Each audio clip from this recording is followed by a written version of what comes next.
আজকে মহালয়ার দিন তর্পণ করলাম। নমস্কার সবাইকে, তোমরা সকলে কেমন আছো? আশা করি তোমরা খুব ভালো আছো। আমি ঈশ্বরের কৃপায় খুব ভালো আছি। পিতৃপক্ষের অবসান ঘটিয়ে মাতৃপক্ষ শুরু, আর হাতে গোনা মাত্র 7টা দিন। পিতৃপুরুষেরা আজকের দিনে ইহলোকে আসেন জল লাভের আশায়। তবে আজকের দিনে পিতৃপুরুষদের জল দান অর্থাৎ তর্পণ কি শুধু ছেলেরাই করবে?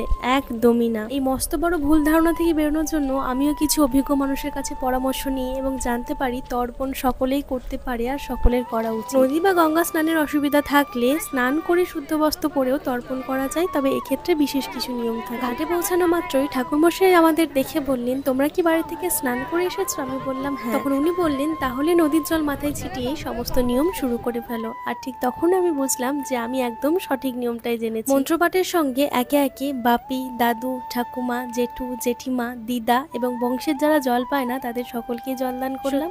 জীবনের কতগুলো আপন মানুষকে হারিয়ে ফেলেছি, তবে তারা ওপারে ভালো থাকুক,